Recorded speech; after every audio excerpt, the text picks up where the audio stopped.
The good morning walk. Sorry there wasn't a good morning walk yesterday, but there was a reason. I'll get into that in a moment when we've got some people in. Oh, but as always, what an absolute gorgeous weekend it's been.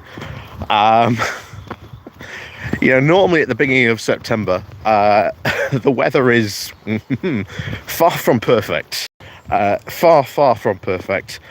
It is normally well and truly over for summer at this point in the UK, and I think many people definitely this weekend will have taken advantage of that fact, getting out and about and all over the place, quite rightly so as well. But yes, it is an absolute corker yesterday of a weekend, and the weather has been absolutely amazing. Here we are. Good morning, good Nick B. Good morning to you. Helen Wilkes. Good morning to you. Dave W. Good morning to you. Like I say, good morning to everyone else in the chat. Like I say, please do remember to click on the like and share button. Like I say, that'll get everyone in. Obviously, last week I was up in Dunfermline. Zaldron, good morning to you. Ben Ridings, good morning to you.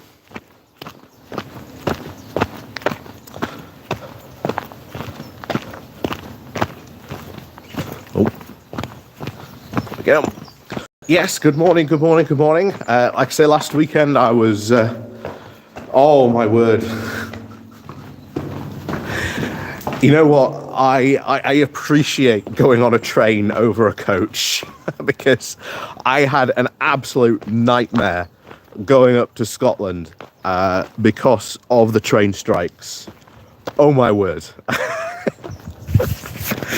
So much so, on the Sunday when I was coming back, and I was coming back through Edinburgh, I was just like, you know what, is there a train? Are they running? Can I get on one? Oh, excellent, yes, away I go. So it was 2 hours on a train versus the 6 hours it would have taken on a coach. And certainly after my, trip to get up to Edinburgh, I was glad to be sat on a train just for 2 hours. It really makes you appreciate, certainly for long distance travel like that, how good trains really are. Oh, but it was an absolute nightmare from start to finish. Ben Ridings, the train now leaving Britain is now privatised, so you won't be able to afford a ticket. Rock Show, you were up at 3. Thunder and a mega downpour down in Devon. Well, yeah, we had the thunder last night over here.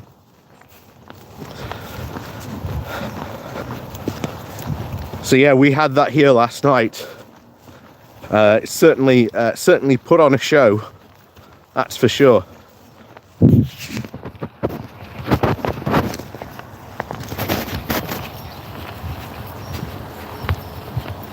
There's a mega downpour, great rock band. Very true.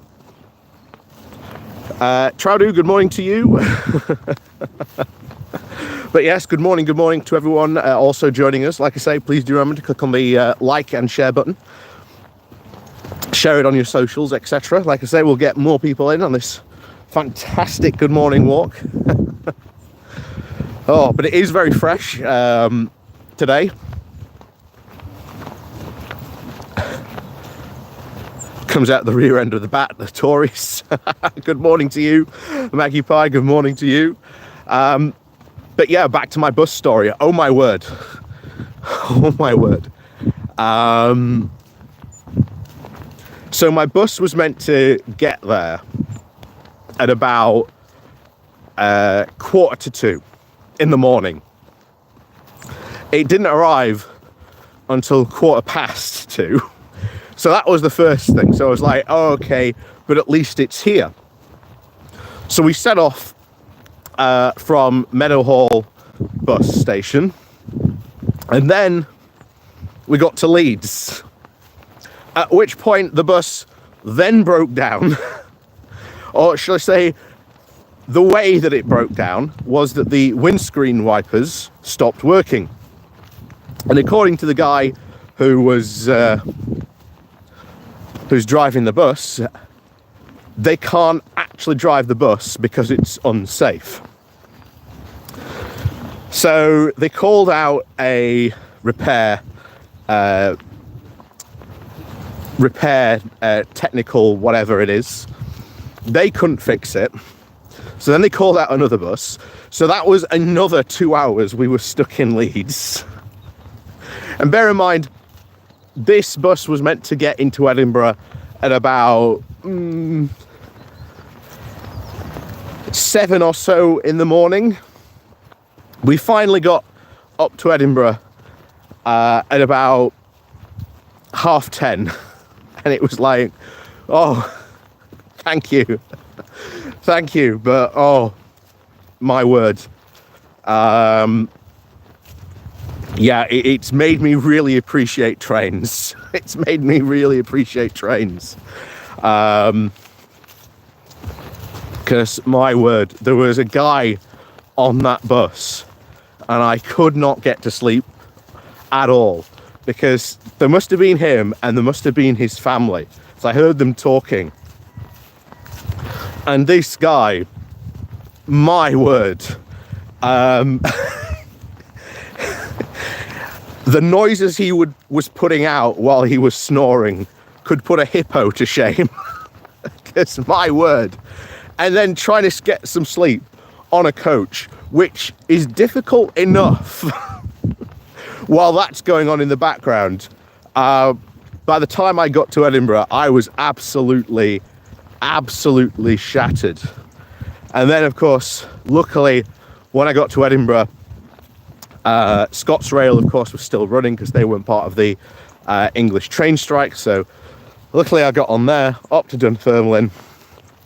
And then, yes, I got to Scottish Conference and then had a really good time. So, yeah, all in all,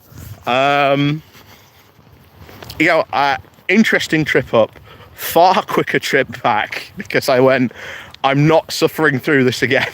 I do not want to spend 6 hours on a coach if I don't have to. And just jumped on a train back from Edinburgh to Doncaster, which took me about 2 hours. And people say that speed is not important. You hear so many people complaining about HS2. Oh, it's just about speed, just about speed. Well, yeah, sometimes that's a good thing. But, oh my. Anyway, so that was last weekend. But this weekend, yesterday, I really wanted to do a live stream from Penistone Show. And I greatly underestimated just how busy Penistone Show was going to be. Not only, of course, was it absolutely, gorgeous day, absolutely gorgeous day. I think it was about, 23, 24 degrees yesterday, all day, non-stop. So that brought everyone to the show. And of course, it was the 150th anniversary as well. So that brought even more people. So, yeah. The best way to describe it was there were crowds upon crowds. And there was a point where I just looked back. I don't know if you've ever done this at a festival, where at one point you just turn around and you just see the crowds. And you're like, wow, that's a lot of people.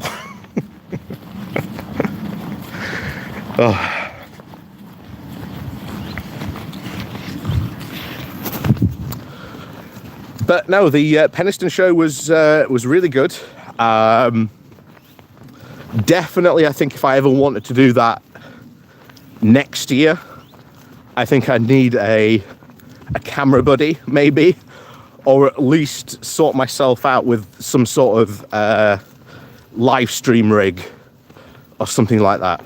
Because I think that would be like a really good experience, to be honest, live streaming something like that. But yeah, other than that, that was it. So yeah, apologies that there was no live stream yesterday.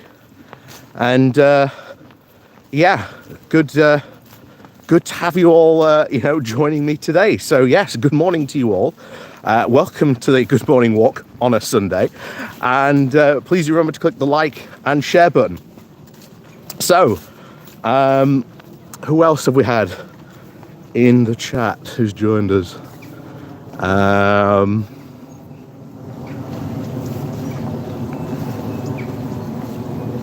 Tahu, I really hope the UK will finally adopt PR.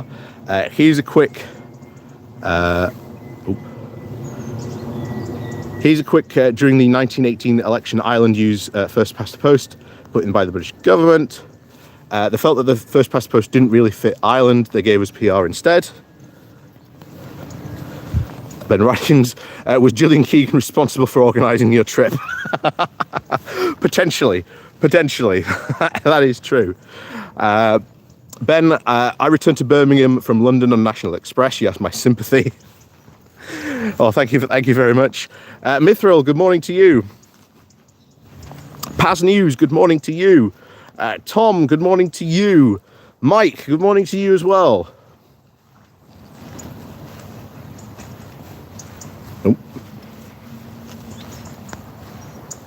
Oh, Mithril, thank you very much for your super chat.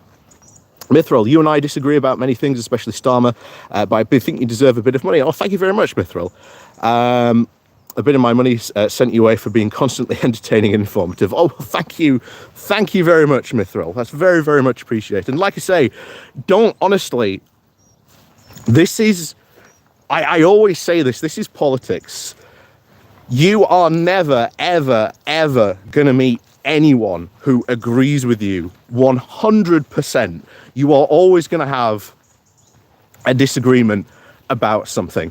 And you know what? It's fine. It's fine that, you and I don't agree with Starmer, because I don't agree with Starmer 100% either. But he's going to be a damn sight better, to be honest. A damn sight better than the current Tories. I will always maintain that fact. But no, like I say, thank you very much, Mithril. Very, very much appreciated. Thank you very much, as always, for your support that, like I say, you show the channel. So, like I say, thank you very much. Loki, good morning to you. Oh, I don't even know why I'm doing that now. Gone into the shade. John, good morning to you. Rock Show, yep. If you want to see the end of the Tories, especially the current fascist model, then we agree 100%. Yeah, exactly. Oh my word, that's something I've got to cover. Oh, I'm going to do a video about this later. I've got to do a video about this. Because it's really concerning. And of course, as I have made clear a number of times, what happens in America can get brought over here. And we've seen that a couple of times happen in the past. And there is a new plan. So a group of, fascist Republicans, there's no other way to describe it. I mean, I will go over this in a video later, because I need to show you the document, because I think you'd believe me anyway if I said some of the stuff that was in it. But the stuff that is in this document is absolutely beyond the pale, full-blown fascism. This is how we're going to do it. And it's called the 2025 plan, I believe. Oh. The ponies. Now there is, I don't know if you can see him, there is a little foal, and he looks very new.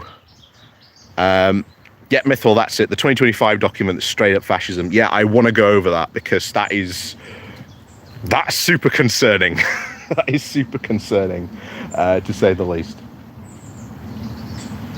I want to see if we can see the foal, but they're being very protective of him.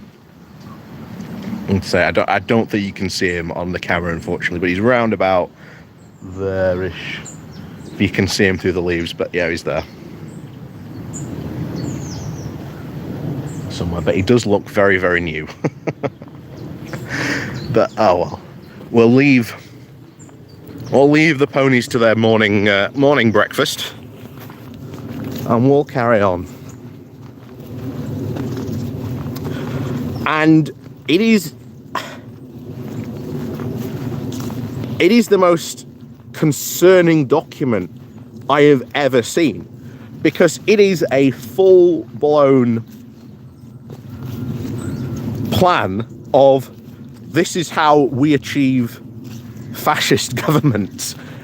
It is so terrifying to read, and it is all predicated on the fact that Donald Trump needs to win, and this is what we're going to advise him to do, because he didn't do it last time. But if we are to win, or be the permanent party in power, yeah, it's a bit concerning. And why is it concerning? Well, you've got things like the National Conservative Conference that we had not too long ago, and that has been was brought to life by the dark moneyed think tanks that come from America that pump money into UK politics, most notably, of course, from the residents of 55 Tufton Street. And it is wildly concerning. Wildly concerning. Oh, FY, good morning to you. It is wildly concerning that these groups have written such an openly fascist statement to go and take full control of the government. It is super concerning on so many levels. Kath OG, good morning to you. Chris Town, that Alex Phillips Comedy Gold conference. Well, that's the thing. It is, you go back and you can see all those speeches, and some of them are just, they are right. They're so funny in some of the stuff they're saying, but then you realize many of those people have the ear or were people who were in the current government. And to be honest, we are super lucky that that is not the majority of the Conservative Party, because this came up again. Is it based on the Hungarian model of fascism? I'm not 100% sure, to be honest, if it is, but to be honest, any model of fascism is quite concerning. Oh, thank you very much, Maggie Pie. Thank you very much. The Nat conference, Jacob Rees-Mogg admitted to voter suppression. Yeah, like I say, he admitted that the whole voter ID was specifically for voter suppression. It's super concerning, because this is where some of our conservatives are taking their ideas from, and especially the whole plot to remove us from the European Court of Human Rights comes from that group, or at least that grouping. And it is highly concerning. Highly concerning. But this is, to be honest, a slightly good point about the current Conservative Party, that they are incredibly fractured.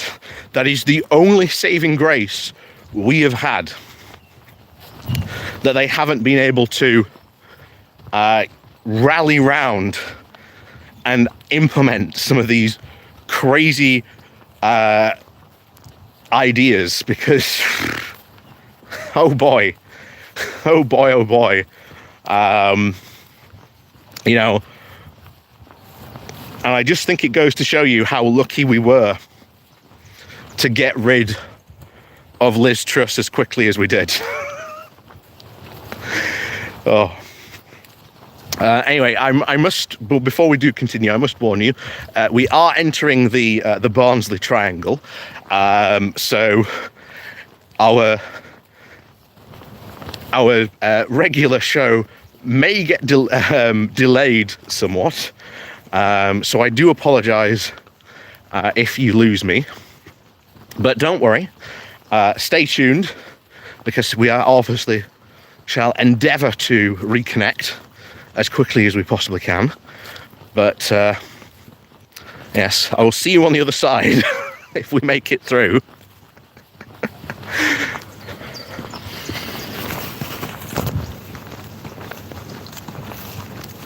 Oh. Let's see if we make it through.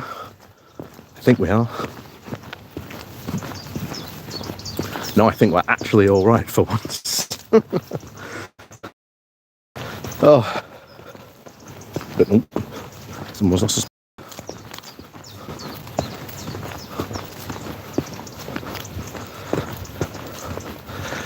But yeah, it's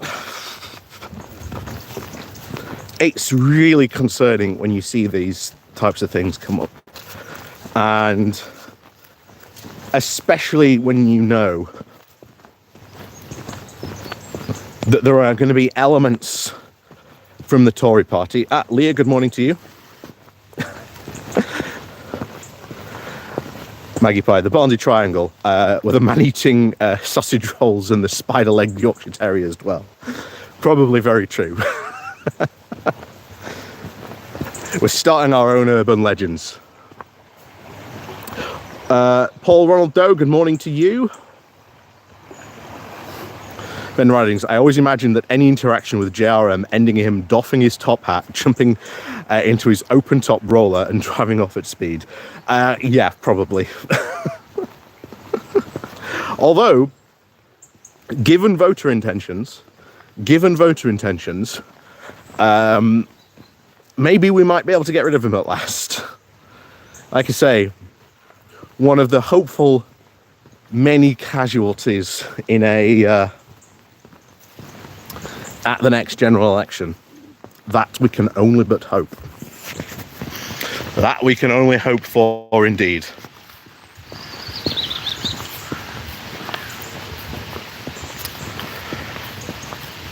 But getting back to our, of course, current party, they were obviously very, very, very heavily involved in wanting to get out of the European Court of Human Rights. We'll just call it the European Court for easiness.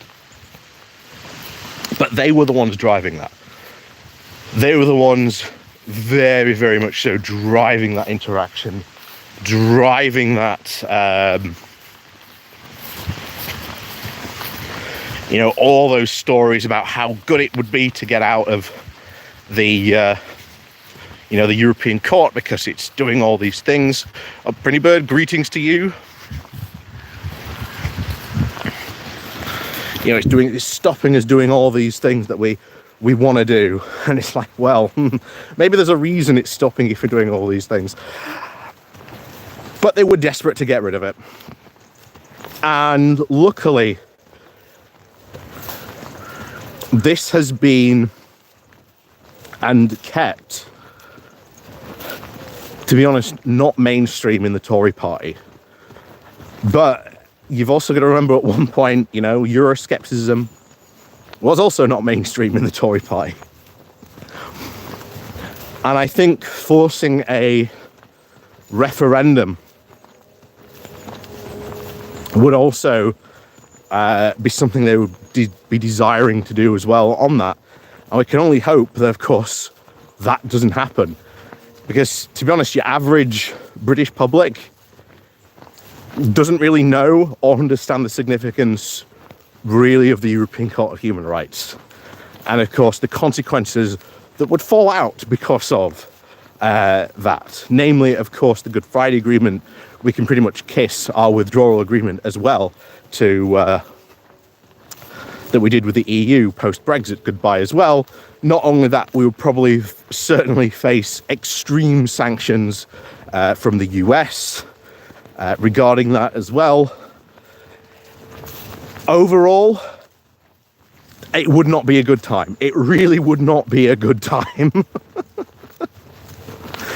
on that. That is for sure. That is ultimately for sure. That is guaranteed, but oh my. And you'll have noticed that there has been... hang on, what's... Ugh. Ugh.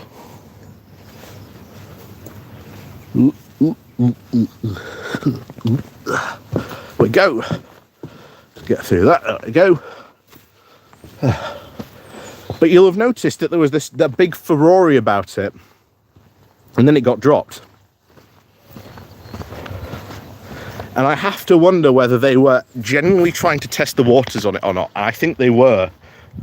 But that's not the only thing they're testing the waters on as well. You've had the whole, once again, rearing its ugly head, trying to force, of course, disabled people back into work, saying, that these people who have disabilities, well, they should be going, be forced back into work. And, aren't we benevolent for forcing these people back into work? That is, to be honest, a very, very old Tory slogan that they've used for years through many campaigns. And it is generally just tried and tested. This goes back to, of course, the end of the Blair years. One of the things that the Conservatives heavily really invested in, a lot of their time and energy, was demonising people who were on benefits or receiving any kind of government support.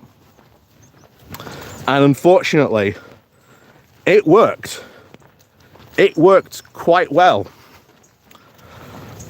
Unfortunately, too well. And even now, even in my own hometown, you can have people who, they are not well off, but they will still complain about people on benefits somehow being better off than them when they know that's not true. And yeah, it all goes back.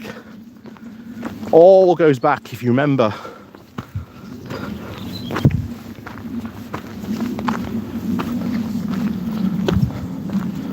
back to things like Benefit Street, and of course the constant stream we got from the right-wing press about these really small outliers, about someone on benefits buying like a widescreen TV.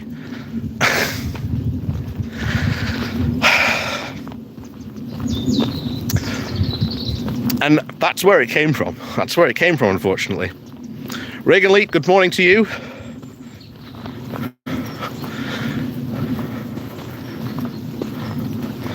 Yeah, the appeal to selfishness. Exactly, Jez. Very, very much so.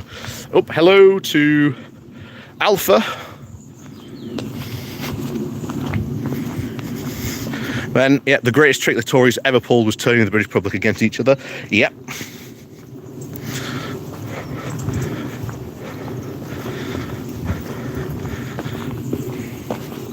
And that's what they're seeming to try and do now. That's what they want to try and do now. The idea that, it's not our fault that things are going bad. It's someone else's fault. Always someone else's fault, never their fault. And yet, all these crises we've got at the moment, you've had the guy who was recently escaped from jail and then caught. That's a whole Tory mess, because they've defunded the prisons. Yeah, Nico de Smith. Yeah, the old tricks are the best. Yep, very true. Ugh. Well, yeah, the old tricks are always the best. Squibbly, good morning to you. Like I say, good morning to everyone else who I might have missed. But like I say, good morning. Like I say, please do remember to click on the like and share button, because it helps get more people in. Is this all from Britannia and Shane? Not too surprisingly. Not too surprisingly.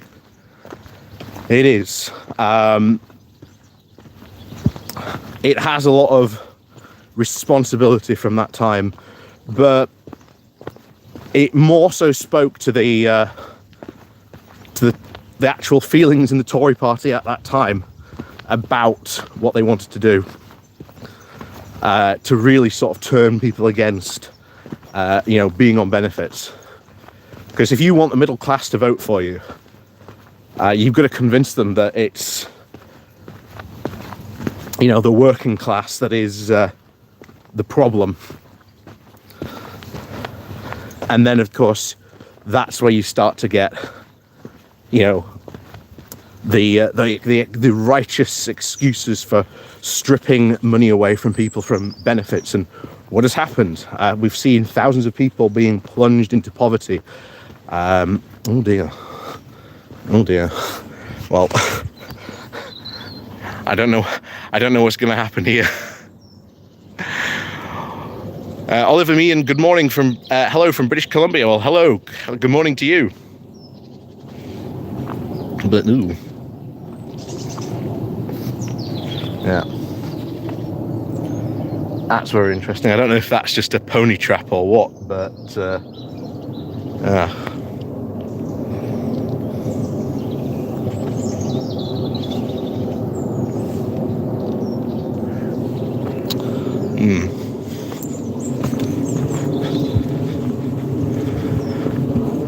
definitely looks like something. Hopefully not going to put wire on there.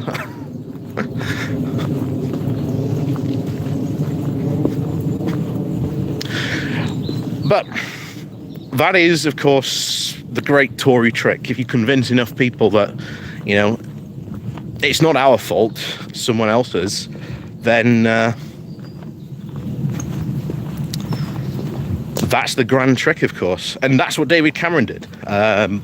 When Cameron was selling austerity, it was all about, we're all in this together. We're all one big society. And those who are exploiting the system are not in it together with us. So, yeah. And of course, I was on Labour Social, and you had it's a Paul Hatman trap, probably. And you had Daily Blase telling his story about his experience, and you had Sam as well telling his story about his, I think it was his brother or cousin, going, trying to get their PIP stuff sorted out. And that is because it all dates back to that. It has become a system of, well, box ticking exercises, unfortunately, and it's become a real bad situation.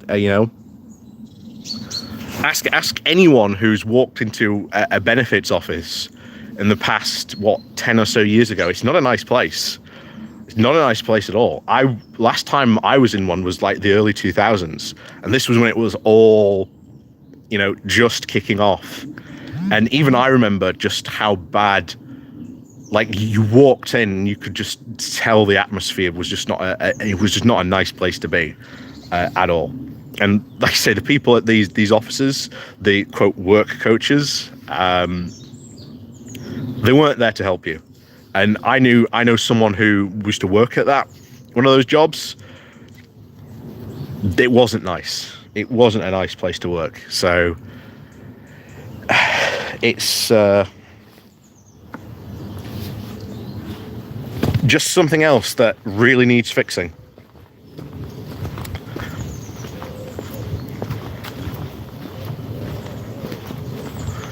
But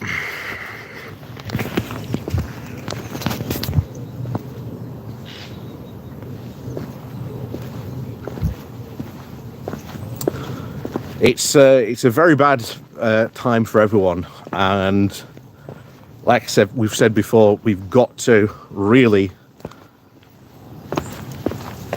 like I say, get the Tories out. That is the best expression we can go with, really. Get them out, turf them out, you know, by root and stem, and put them in a position where they can't even be an effective opposition. And that's what we can achieve, certainly at the next general election. Rock show. A friend of mine used to work at Tory HQ. He said that Rees-Mogg was by far the nastiest human being he'd ever met. He said John Major was totally the opposite. Well, this is it. There are, you know, I've said this before, there are actually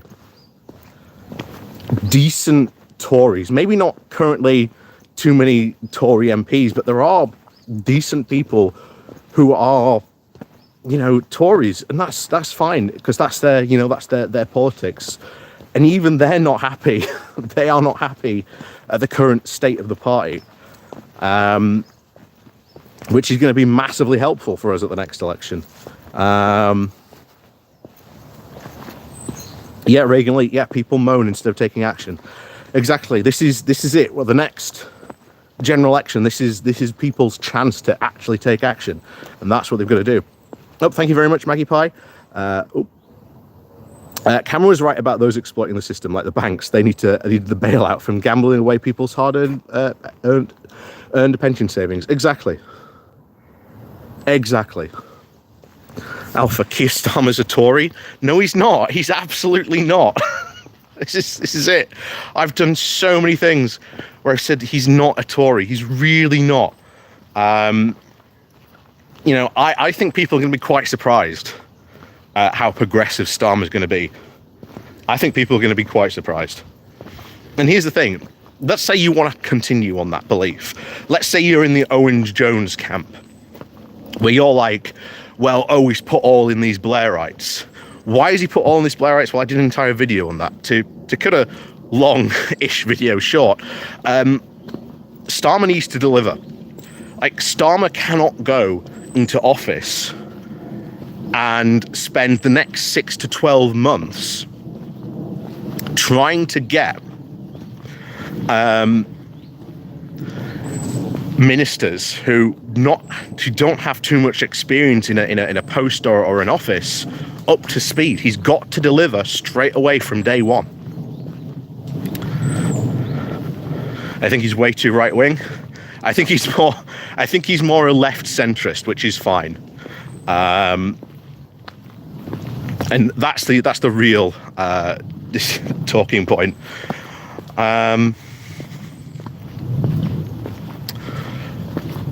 But oh, hang on, there we go.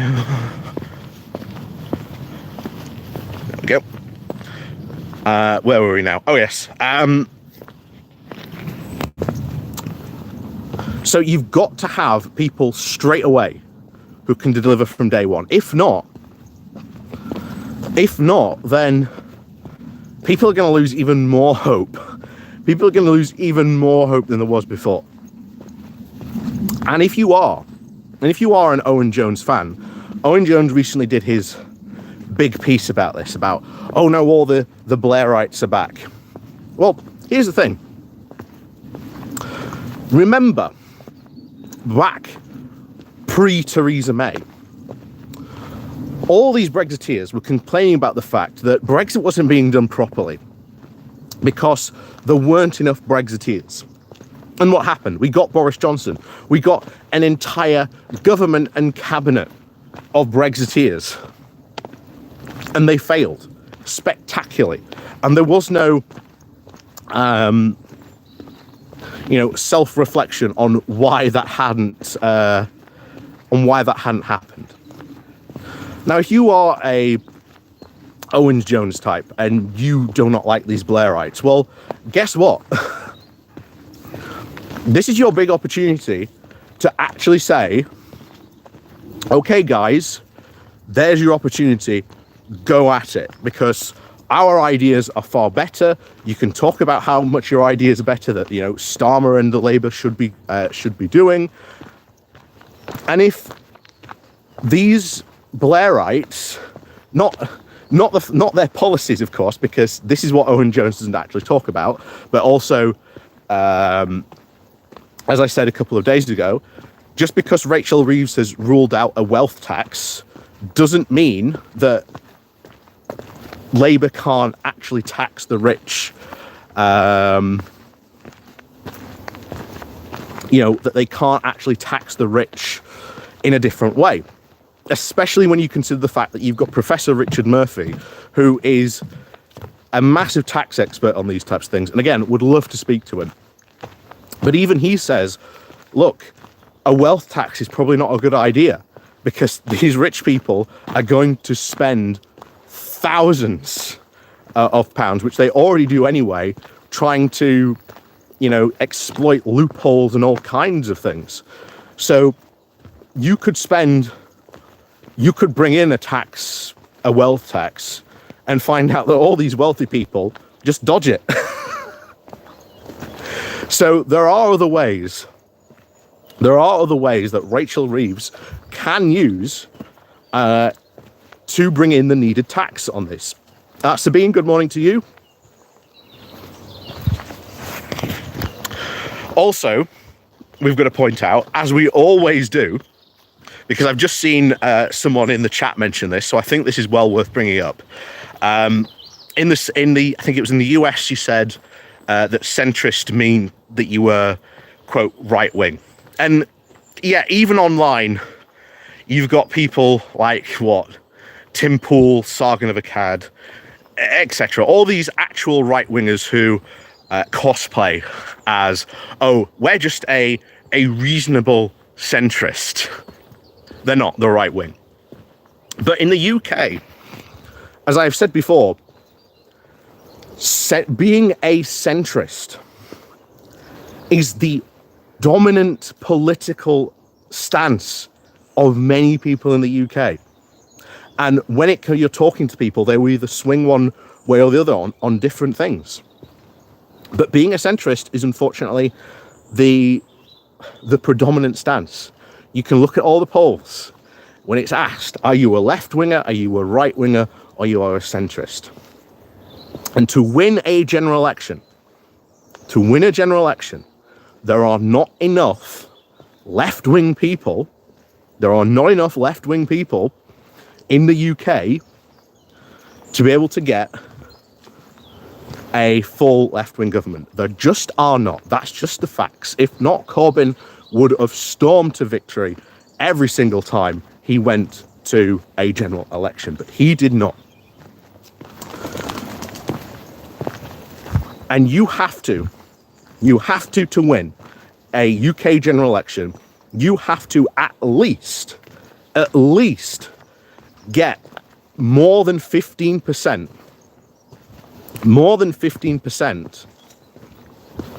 of those centrists in the UK. And if you cannot, well, then you are going to lose election after election after election. That's how, unfortunately, it goes. And if you want to change that, then we do need first past the post bringing in. Oh, thank you very much, Cathal OG. Is it 2 by-elections to be run now? Yes, I think we've got Nadine Dorris. We've got Nadine Dorris's seat. There's Chris Pincher, who's probably also going to end up being another by-election as well. I think, again, there's 3 coming up, to be honest. But yeah, it's interesting. And I want political change. I really do. And I often talk about, reforming the House of Lords, how that important it is. Diane, good morning to you from Texas.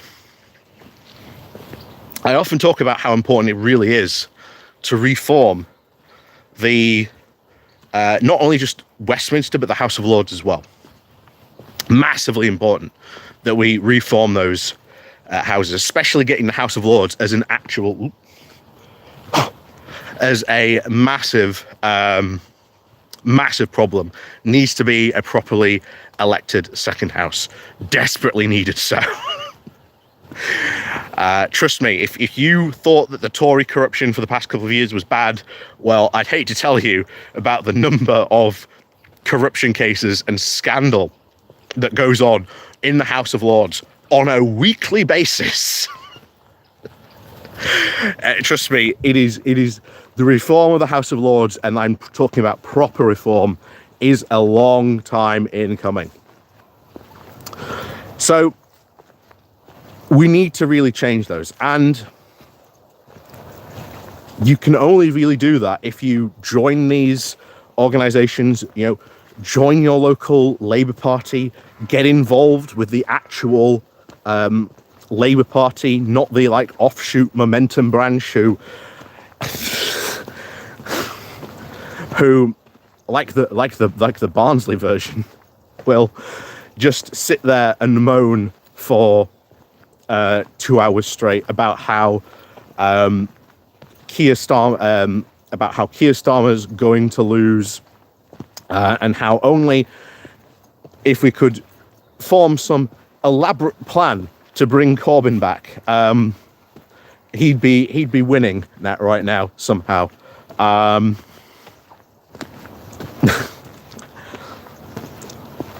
Yeah, no, he wouldn't be winning.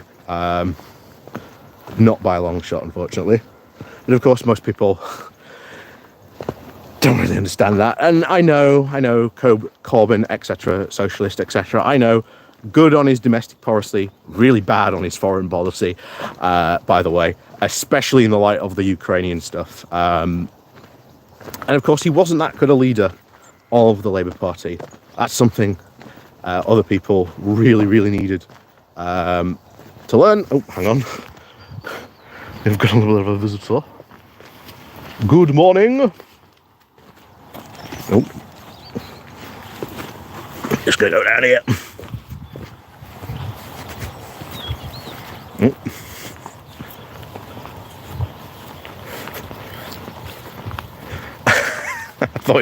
I thought he was going to end up following me, but no, off he goes on the track. Off he goes. But anyway, yes. Yeah, the big problem here in Labour is there is factionalism, and I really disagree with the factionalism. I disagree with the factionalism when it comes from the left. I disagree with the factionalism where it comes from the centre left, because Corbyn and Momentum were not quiet about wanting to get rid of Blairites in the party, and I disagreed with that when it was back then. And I really disagree now, where you've got the Blairites wanting to get rid of, people in the Momentum faction, in the left of the party. Because we've said it, I don't know how many countless times on this channel, Labour has to be a big tent party of the left to win. You have to welcome everyone in from the left, and that means that people on the left have to compromise and accept that you can't get everything that you want. And that's politics. But that's what that's what Corbyn and Momentum did as soon as they came in. They came in and declared that the Labour Party is now a socialist party.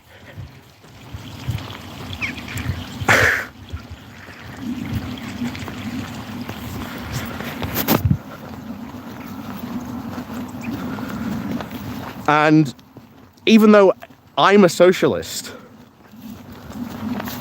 I know we cannot win just being socialist by ourselves. And that's just electoralism. There's one thing you have to do to win. It's another thing to actually have to do to govern. Yeah, exactly.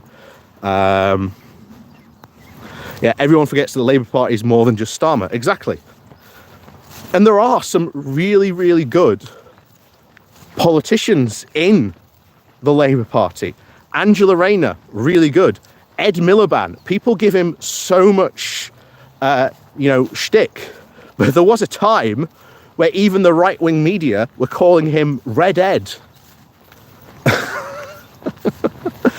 And over the years, he's become very, very good, saying some very, very good things about the policy that he wants to do, like expand workers' rights. And, you know, the Labour deal for workers. That's very good. That's very, very good. And yet no one really wants to talk about that. And there is a problem in the fact that currently Labour are keeping their cards very close to their chest. And that is understandable. That is very understandable. Because we've been here before. People always say, even in this chat now, there have been a few people saying, you know, they don't know what Starmer stands for. Well, that's because he hasn't released a manifesto. And I remember, I've been in this field. I have been in this field saying numerous times, Starmer should release a manifesto. Starmer should really distinguish who and what he is. And I still do feel that a bit, but the fact that you've got Starmer in such a good position now, and if you look at the 1992 general election as a baseline for this, another time where a Labour were expected to win against a vastly incompetent, vastly sleazy Tory party mired in scandal. And what happened? They talked constantly about creating another tax brand and wealth bracket. And they seized on that. The Conservatives seized on that, and in an election where they were expected to lose, and lose quite significantly, they won because of that. So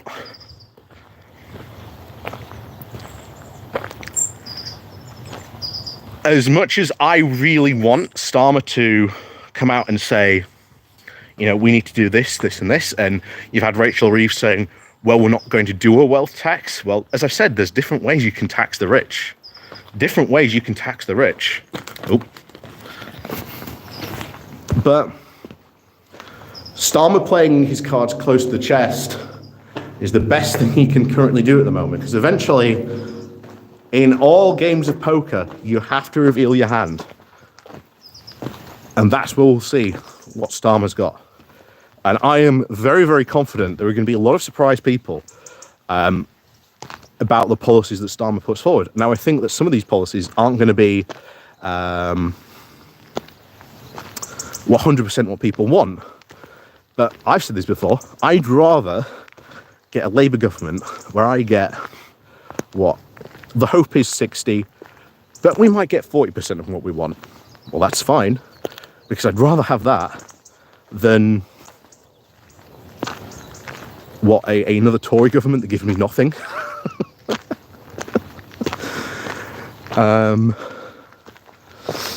So yeah, like I say, I do hold out a lot of hope. I really, really do. And I know, obviously, people, like we've had Mithril at the start, you know, you disagree with me about Starmer, and that's fine. But there's a ton of stuff that we need to sort of do and work on in the meantime. A ton of stuff. Oh. Oh, morning. Morning. Oh, bulldog. Oh, he's so cute. But there's a ton of stuff that we need to work on in the meantime. You know, and we do not know what this Labour government, this probably next Labour government, is going to walk into. I mean, imagine going for a job and you are told by your boss, you've got to perform like from day one. You've got to sort it all out. You've got to do all this, etc. Now, most people in that interview would go, no, I'm walking away from that. Seems like too much of a risk. But Starmer's in that position. He's got to go in and he's got to perform from day one. He really does. He's gonna, he even said it himself, he's got to do the 3Ds. He's got to deliver, deliver, deliver. If he doesn't, there's going to be, there's going to be significant pushbacks. And that means, I think, maybe leaving a lot of stuff maybe to the second term. And I'm fine with that. If it means that Starmer can fix broken Britain, get it back into a somewhat more workable state, that's a win. That's a win. And if you are with Owen Jones saying that these Blairites can't fix things and that they are going to fail, well, watch them. And if they do fail, I'll be there with you as well, saying, yeah, your policies aren't working. You need to change tack. You need to do something else instead. That's fine. But yeah, that's the situation we are in. It's a very, very complex situation, and one that we need to really, really get rid of them, because they are just an absolute disaster.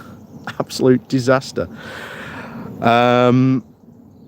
But of course, as always, like I say, thank you very much for joining me this morning. It's been an absolutely wonderful day. I think it's going to continue to be honest, an absolutely wonderful day now that the storm clouds have passed and the thunderstorms we had last night are all done and dusted. Have an absolutely great day today. Don't forget to wear a sunscreen, of course, because it does look like it is going to be a fantastic day. You can see I caught the sun yesterday myself, yesterday at Penistone Show. But yeah, go out, enjoy yourself, have fun, enjoy the rest of the weekend, and of course we'll see you next week, of course, next Saturday on the Good Morning Walk. So, of course, we'll see you all very soon. And of course, until then. Ooh.